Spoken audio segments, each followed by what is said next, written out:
the Book of Romans series.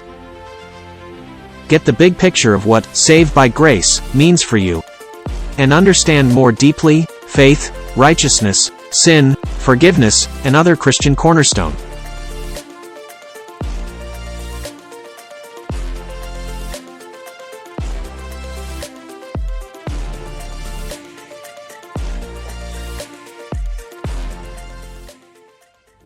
Sa pang masayang pagbati, mga mahal kong kapatid, nawa po ay nasa mabuti kayong kalagayan. Ganon din po ang inyo pong mga mahal sa buhay. Muli po, Pastor Steve po ito ng True Gospel Church. Welcome po sa atin pong Bible Study sa Jesus ang Daan Part 2. Nandito na po tayo sa atin pong Part 2. Sa verse 25, we're going to take a look yung 25 to 27 na makikita natin dito na ang sabi dito ni Apostol Pablo, I do not want you to be ignorant of this mystery. Na mayroon palang mystery. Pero sinasabi po niya sa mga nanampalataya, sa mga mananampalataya na I do not want you to be ignorant of this mystery. Kasama tayo roon, ayon ng Panginoon, na tayo ay hindi natin malaman ito. Malalaman naman natin yan, nakasulat po sa kanya pong salita. Ang sabi niya, brothers and sisters, so that you may not be conceited, Israel has experienced a hardening in part, okay? Until the full number of the Gentiles has come in. And in this way, pansinin po ninyo mga kapatid, all Israel will be saved. Propesya po ito, as it is written, the deliverer will come from where? Zion. He will turn godlessness away from Jacob. Sa 27, in English muna. And this is my covenant with them when I take away their sins. As far as the gospel is concerned, they are enemies for your sake. Okay? But as far as election is concerned, they are loved on account of the patriarchs. Kasi sila po yung nakadikit sa puno, bagamat sila yung talagang nakadikit branches. Tayo nga yung tinatawag na ligaw na ulibo. Kayo nga naligaw pero naidikit tayo sa biyaya po ng Panginoon. Sila, tinanggal sila. Dahil po doon sa kanila pong unbelief. Makikita po natin doon sa nung nakaraan po natin na pinag-aaralan. Di ba sabi niya, you Gentiles are like the branch of wild olive tree. Wild nga ang tawag that is broken off and then contrary to nature is joined to a cultivated olive tree.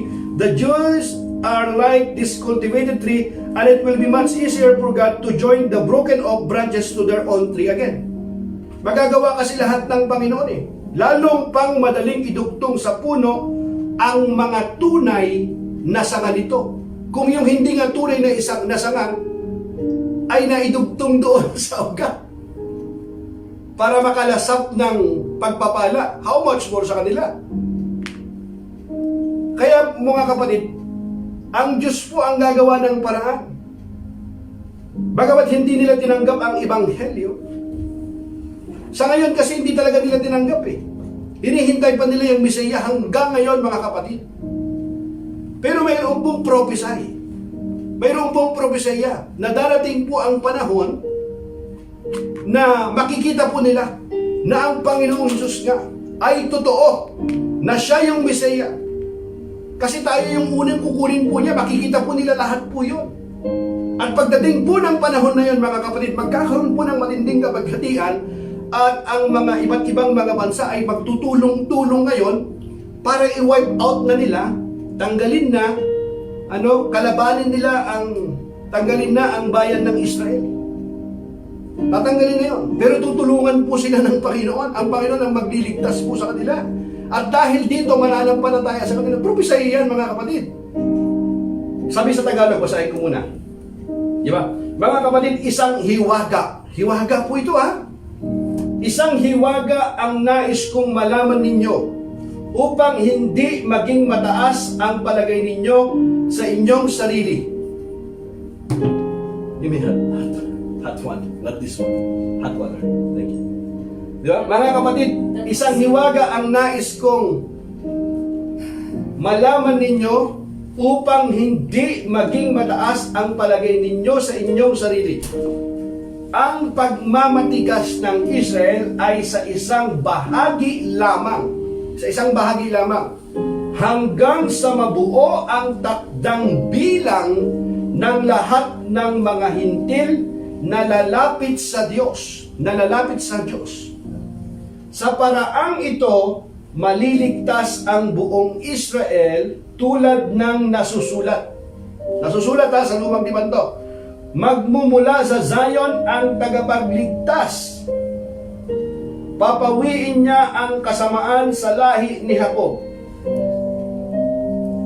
At ito ang gagawin kong kasunduan namin kapag pinawi ko na ang kanilang mga kasalanan. Dahil tinanggihan ng mga Israelita ang magandang balita, yon. Tinanggihan nila. Sila'y naging kaaway ng Diyos. Paano sila naging kaaway ng Diyos? Tinanggihan nila yung magandang balita, yon. Hanggang ngayon, kapatid, kapag tinanggihan po natin yung magandang balita na ino-offer ng Diyos sa atin, magandang balita yan yung pagliligtas ng Diyos sa atin. Kaya nga maganda ililigtas tayo doon sa apoy ng impyerno. Sapagkat yung atin pong kasalanan ay mayroon pong kabayaran. Yung pangalawang kamatayan, ang tinutukoy po doon, hindi yung kamatayan natin dito. Lahat ng tao mamatay sa alit sa gusto niya. At pagkatapos po niyan, mayroon pong judgment day. Is it appointed to man to die once and after that judgment? In Hebrews 9:27. At yung kabayaran ng kasalanan na yun ay yung kamatayan. Romans 6:23, ang tinutukoy po doon mga kapatid, ay yung pangalawang kamatayan, eternal death po yun. Ngunit ang kaloob ng Diyos ay buhay na walang hanggan sa pamamagitan ni Kristo Jesus na ating Panginoon. Yan yung magandang balita. Nagkatawang tao ang Diyos, ang salita nagkatawang tao. Na bagamat siya'y Diyos, hinubad niya ang katangiang pagka-Diyos nagkatawang tao. Bakit kailangan niya magkatawang tao? Para mamatay sa krus. Bakit kailangan niya mamatay sa krus? Para bayaran ng ating kasalanan. God cannot die. But in order to Him to die, He must become man. Because without the shedding of blood, there is no forgiveness of sin. Kita niyo po yung plano? Papakita ko po sa inyo yung provision nito. Papakita ko po sa inyo. Mga kapatid, medyo malalim po ito na pag-aaral. Kaya nga, sabi ko po sa inyo, gusto ko po kung luluupin ng Panginoon, bibigyan po natin ito ng separate teaching patungkol po doon sa millennial kingdom and yung 144,000. Dami kasing mga na-confuse doon Sila daw yun yung iba Kung luluupin po ng Panginoon. Dito, ang ano rito kasi, ang sabi niya, mayroong kasing ano rito mystery na gustong malaman sa atin. Balikan mo nga natin 25 Tagalog. Sabi niya, di ba? Isang hiwaga. Mystery ito Mga kapatid, isang hiwaga ang nais kong malaman ninyo. Hindi niya sabing isang hiwaga ang nais kong ilihim sa inyo. Hindi. Malaman ninyo. Hallelujah. So, hindi na siya lihim. Yung mystery na yun, hiwaga yun, hindi na siya ngayon hiwaga. Hayagan na ipinapaalam sa atin ang kanya pong salita. Ito, sabi niya, mga kapatid, isang hiwaga ang nais kong malaman ninyo upang hindi maging mataas ang palagay ninyo sa inyong sarili. Kasi may mga tao na nagmamataas sa kanilang sarili na sila lang ang ligtas. Tayo na ngayon yung pinili ng Diyos. Tayo na ngayon yung bayan ng Diyos. Mali po yun Ano yan masyado, yung replacement theology yan. Hindi po ganon. Huwag mong i-replace yun. Prophesy yung pangako ng Diyos, tuto pa rin niya sa kanya pong bayan. Kaya ang sabi niya, ang pagmamatigas ng Israel ay sa isang bahagi lamang hanggang sa mabuo ang takdang bilang ng lahat ng mga hintil na lalapit sa Diyos. Sa paraang ito, maliligtas ang buong Israel tulad ng nasusulat. Hindi naman lahat, bahagi lamang. Kasi Pablo nga, Israelita nga, sabi ko sa inyo eh. Pero marami ang hindi tumanggap sa kanila, naniwala. Ano yung propesya na yun, yung nasusulat na yun? Magmumula sa Zion ang tagapagligtas. At tinutukoy po rito ang Panginoong Jesus, papawiin niya ang kasamaan sa lahi ni Jacob. At ito ang gagawin kong kasunduan namin kapag pinawi ko na ang kanilang mga kasalanan. Kasunduan. Mayroong kasunduan namin kapag pinawi ko na ang kanilang mga kasalanan. Hallelujah. Paano ba mapapawi ang kasalanan ng tao? Para mapawi ang kanilang kasalanan, ang ginagawa po nila, naghahandog sila ng mga hayop. Ang tawag po doon, atonement, para matakpan lang yung kanilang kasalanan. Pero hindi talaga lubusang mapawi. Matakpan lang. Kasi ang tinitingnan po ng Diyos ay yung kanila pong handog. Pag maayos yung handog nila, okay. Lagi-lagi yun, walang katapusan yun. Pero ito, sinasabi niya, ito ang gagawin kong kasunduan namin kapag pinawi ko na ang kanilang mga kasalanan. Papaliwanag ko po sa inyo itong 27 na ito kasi mayroong propesya ito si Jeremiah. Papakita ko sa inyo yan. Pero hindi lang po ha. Sa verse 28 sabi niya, dahil tinanggihan ng mga Israelita ang magandang balita, ano ang nangyari? Sila'y naging kaaway ng Diyos. Naging kaaway sila ng Diyos. Bakit? Tinanggihan ng magandang balita. Tayo ba? Kapag tinanggihan natin ang magandang balita, naging kaaway ba tayo ng Diyos? Masamang balita yun. Ito na nga eh. Israelita na nga ito. Ito yung mga Hudyo na. Kalahi na ito ng Panginoon. Nakipagtipan ng Panginoon na. Naging kaaway pa sila. How much more tayong mga hintil? Kaaway tayo ng Diyos. Kaya yung magandang balita, mga kapatid, ito yung great commandment nga ng Panginoon. Ito, great commission niya ito. Preach to the whole world.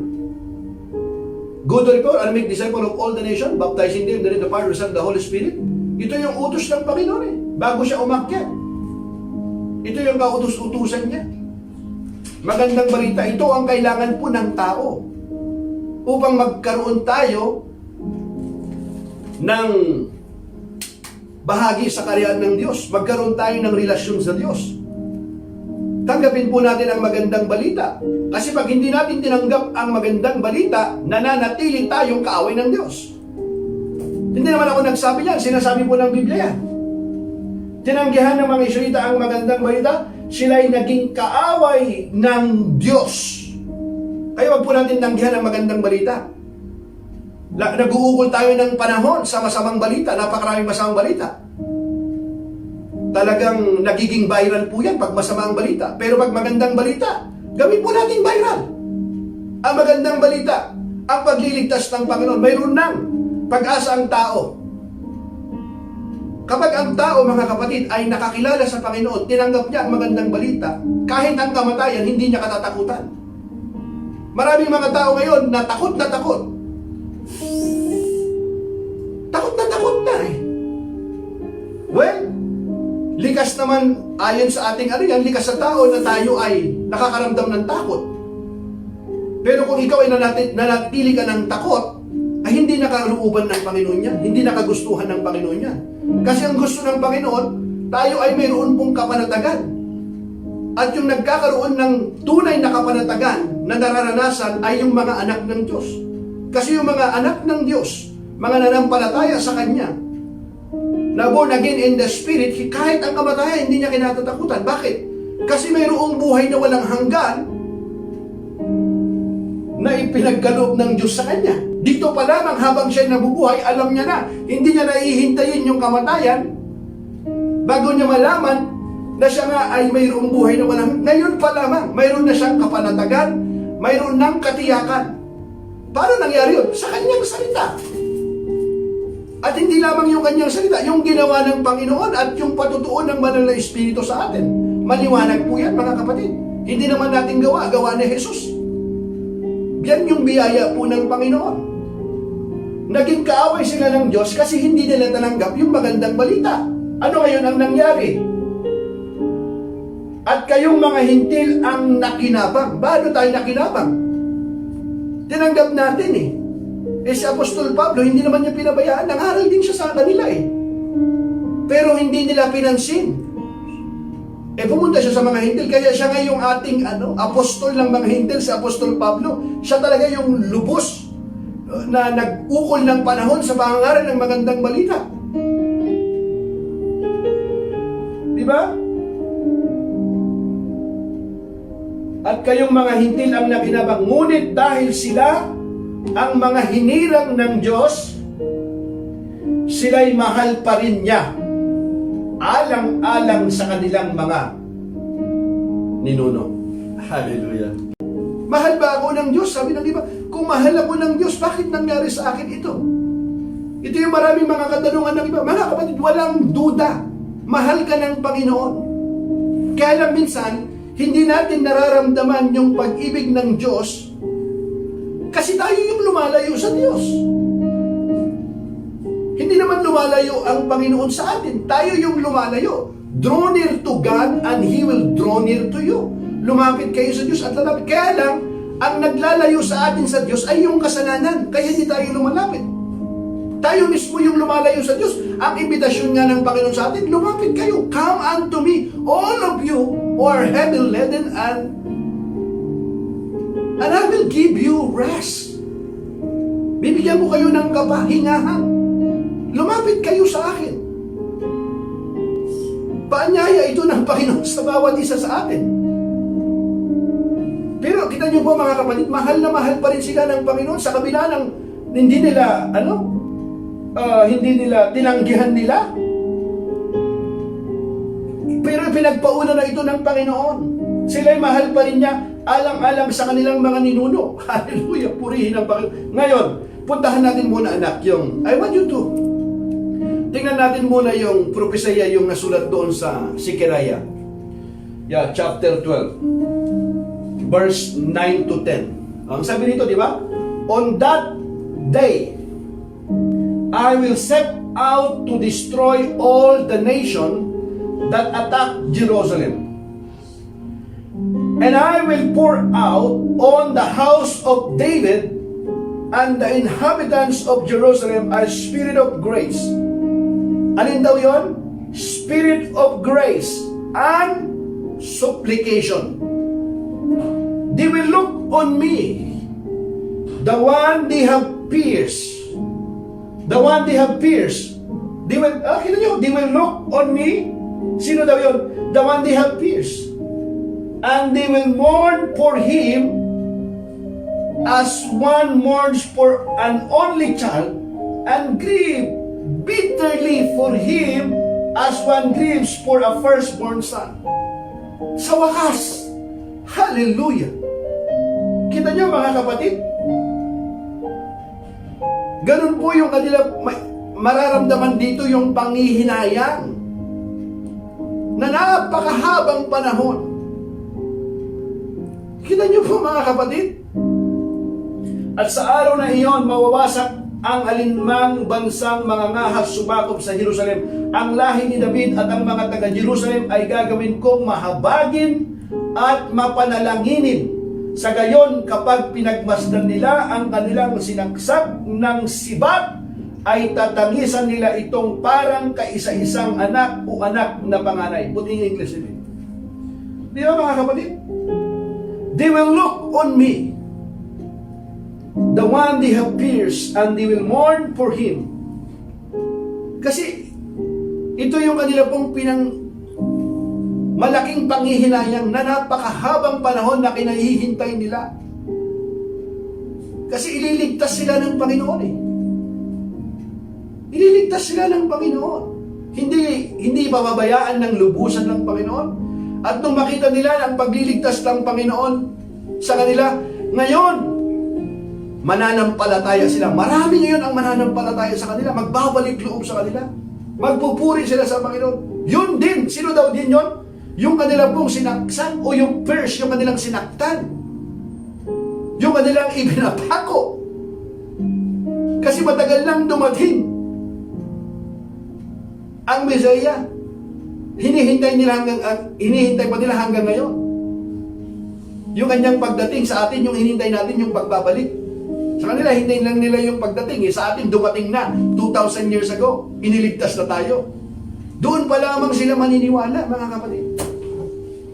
Ngayon, ilagay mo ngayon Jeremiah 31:31 kasi tayo ngayon pa lang, nangyari na ito. The days are coming. Puro mga prophecy ito, mga kapatid. Ha?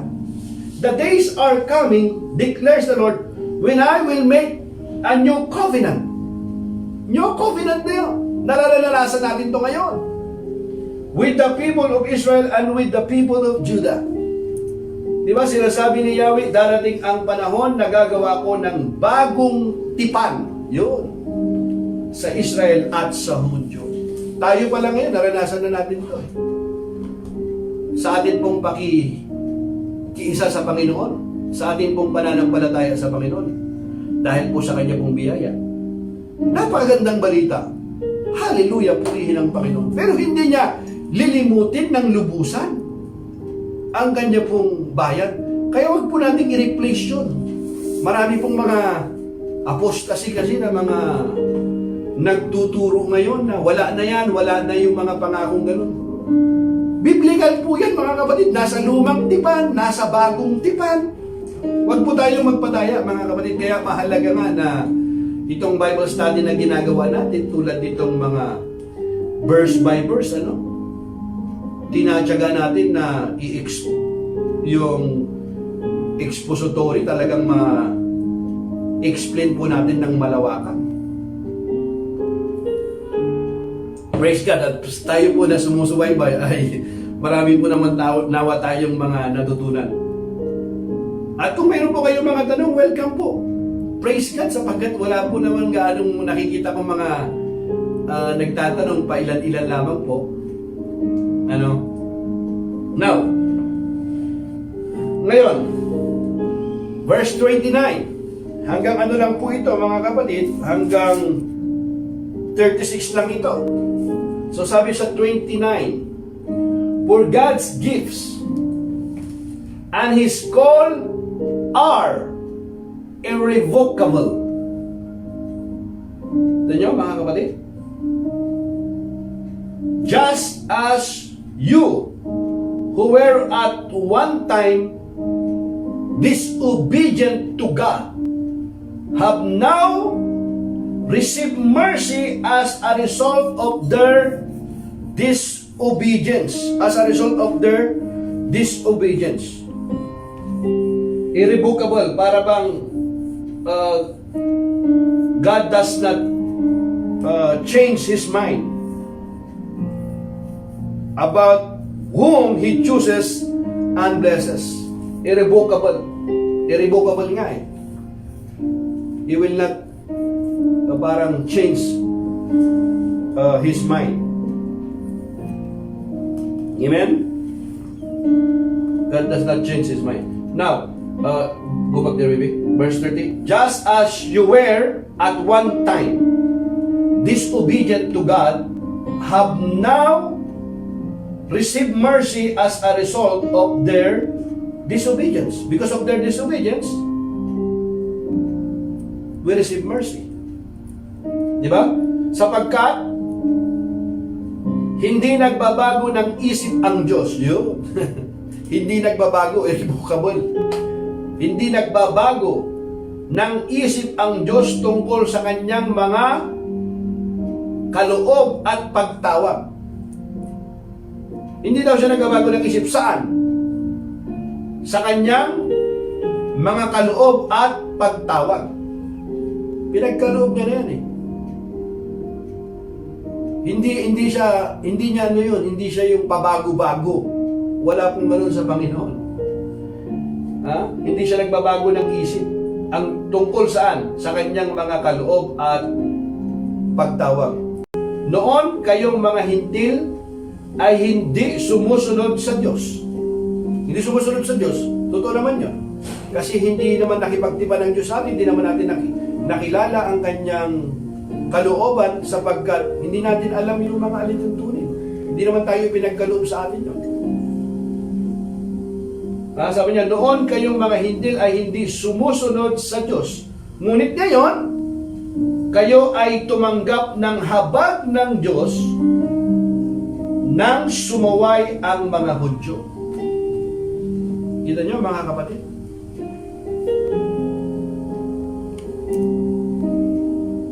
So verse 31, kita mo po yung ano to kumbaga, plinano ba ito ng Panginoon? Ito yung tanong talaga bang sinadya ito ng Panginoon? Na kasi all things work together for good. Well, naniniwala ako, plinano to ng Panginoon Pero hindi naman nakakahulugan na wala na po silang free will, wala na silang kalayaan na tanggihan o hindi. Paano nangyari yun? Hindi ko rin alam. Basta pag binasa mo yung Biblia, pagkakaunawa mo, yun ang makikita natin na gustong iparating ng Panginoon. Pero mahirap Hindi naman ako ganun kawais para maunawaan natin ito ng lubusan. Nasa Panginoon na yun. Paano kaya yun nangyari? Dapat nilanggihan nila napunta sa Panginoon. Pero alam niyo mga kapatid, yung katalinuhan kasi ng Panginoon, hindi natin kayang tarukin, Kaya salamat po sa kanyang salita, Sapagkat sa magitan po ng kanyang pong salita, mauunawaan natin yung kanyang kalooban. Marami tayong nalalaman sa magitan po ng kanyang salita. Pero marami pa tayong hindi alam. Ako na lang, ang dami ko pang hindi alam. Na hanggang ngayon, gusto ko pong malaman, pag-aralan. Kaya nga napakahalaga ito pong ginagawa nating Bible study. Purihin ang Panginoon sapagkat meron tayong pagkakataon na ganito na makapag-aral. Napakasarap, napakaganda na pag-aralan, pagbulay-bulayan ang salita po ng Panginoon. Napakaraming mga revelation na pwede nating matanggap na pagpapala. Diba? So they too have now become disobedient in order that they too may now receive mercy as a result of God's mercy to you. For God has bound everyone over to disobedience so that He may have mercy on them all. Hallelujah! Purihin ang Diyos. Diba? Gayon din naman, dahil sa habag ng Diyos na inyong naranasan, habag talaga ng Diyos yan na inyong naranasan, sinusuway naman ngayon ng mga Hudyo ang Diyos. Nang sa gayoy, maranasan din nila ngayon ang kanyang habag. Sumusuway sila pero maranasan ngayon ang kanyang habag. Sapagkat hinayaan ng Diyos na maalipin sa pagsuway ang lahat ng tao upang maipadaman niya sa kanila ang kanyang habag. Hindi mo kasi mararanasan yung habag ng Diyos kung hindi mo muna ito naranasan Maranasan mo muna yun. Purihin ang Diyos. Hallelujah. Salamat sa Kanya pong habag na ipinagkakaloob po sa atin. Kasi mga kapatid, hindi natin napapansin pero maraming pagkakataon na nasusuway po natin ang Panginoon Kasi kapag hindi tayo nakasunod sa Kanyang kalooban, lalong-lalo na kung alam natin, hindi natin ginagawa, pagsuway po yan Pagsuway po yun. Kung bibilangin lamang ng Panginoon yan, tulad po ng ginawa ng mga Israelita, na Kanya pong tinawag na doon siya nakipagtipan sa kanila, tayo rin ngayon. Hindi lang din naman sila Tayo rin Sa habag lang talaga ng Panginoon, paulit-ulit niyang sinasabi po yan. Kung wala po ang habag po ng Panginoon, wala pong makakatayo po sa harapan po ng Diyos. Wala pong magiging ituturing na matuwid. Wala. Wala pong matuwid kahit isa. Sa Kanya pong kabanalan, sa Kanya pong kadakilaan, wala pong mahabag. Habag lamang po ng Diyos yun. At naranasan po natin yung habag na yun dahil lamang po sa ginawa ng Panginoong Hesus sa atin. Yan ay napakayamang biyaya niya na hindi tayo karapat-dapat pero pinagkaloob niya sa atin. At sila, nakita natin, tinanggihan nila, naging pagpapala sa atin. At tayo ngayon yung pinagpala ngayon, darating din ang panahon na sila rin ay makakaranas din ng habag. So, pagdating sa Panginoon, hallelujah, pare-pareho tayong kinahabagan, pare-pareho tayong kailangan ng biyaya ng Diyos. Hallelujah, purihin ang Panginoon. Go back there. Di ba? Here, sapagkat hinaya ng Diyos na maalipin sa pagsuway ang lahat ng tao upang maipadama niya sa kanila ang kanyang habag. Praise God. Now here in Acts 13:46, sabi ni Paul and Barnabas answered them boldly, "We had to speak the word of God to you first. Since you reject it and do not consider yourselves worthy of eternal life, we now turn to the Gentiles." Kita nyo mga kapatid? Look at Paul and Barnabas. Boldly, we had to speak the word of God to you first. To you first. Since you reject it and do not consider yourself worthy of eternal life, you do not consider yourself worthy of eternal life because you think yung kaparaanan nyo na ginagawa ninyo, makakamit ninyo ang eternal life, yan yung akala ninyo. Pero, hindi makakaabot yan sa Panginoon. Ngayon ang sabi niya, we now turn to the Gentiles.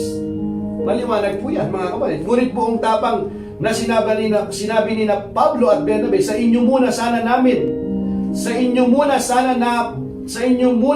dapat ipahayag ang salita ng Diyos. Ngunit dahil itinatakwil ninyo ito, hinahatulan ninyo ang inyong sarili na kayo'y hindi karapat-dapat sa buhay na walang hanggan, kaya sa mga hintil na lang kami pupunta. Nakakalungkot mga kapatid. Pero bagamat nakakalungkot, ganun na lamang ang habag ni Apostol Pablo, naging pagpapala naman ngayon sa mga hintil. Tinanggap po nila yung magandang balita, yung aral. Sila ngayon yung nakaranas ng pagpapala. Sabi niya, baka sakali sa magitan ng inyong yung spiritual yung jealousy na talagang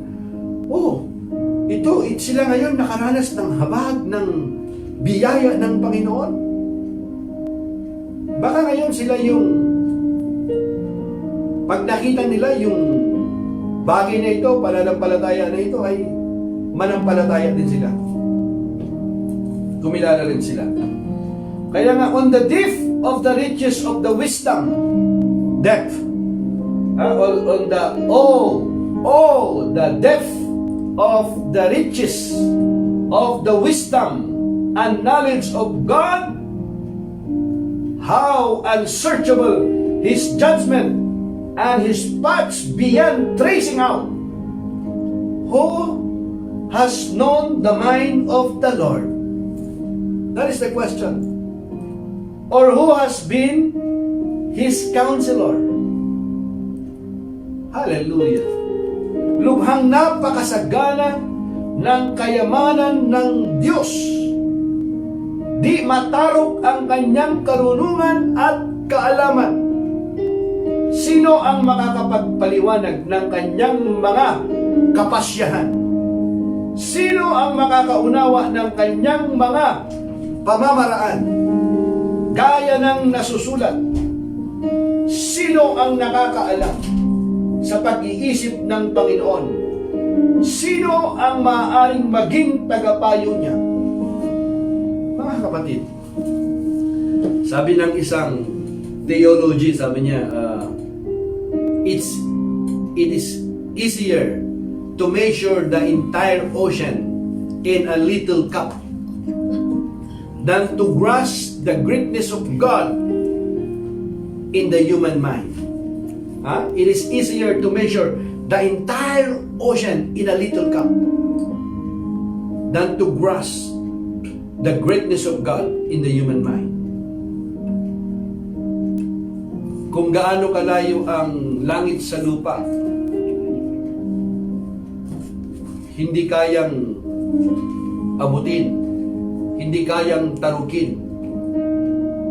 Mga kapatid, salamat na lamang sa kanya pong habag at biyaya na ipinagkaloob sa atin. Kay buti po ng Diyos. Hindi natin kayang abutin siya kaya siya yung umabot po sa atin, mga kapatid. Siya yung gumawa ng kaparaanan. Siya yung nag-initiate. Purihin ang Panginoon. Who has ever given to God that God should repay them?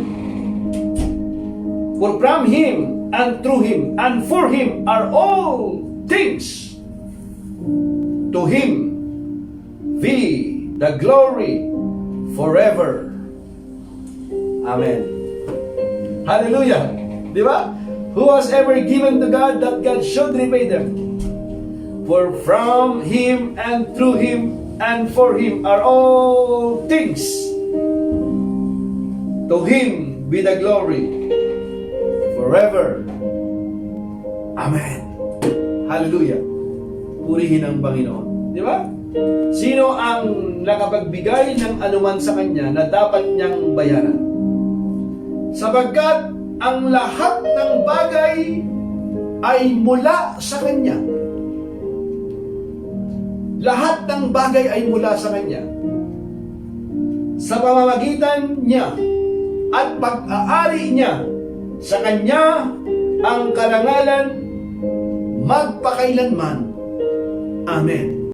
Upang ikaw ay lumago sa iyong pananampalataya, magpatuloy ka sa mga Bible study, sa mga fellowship na tulad nito.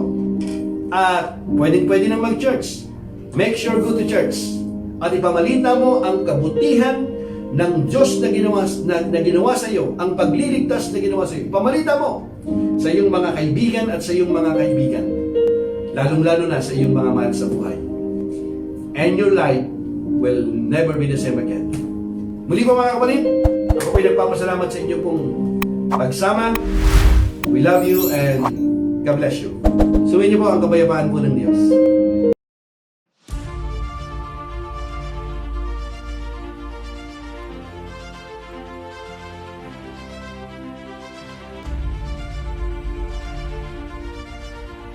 The Book of Romans series.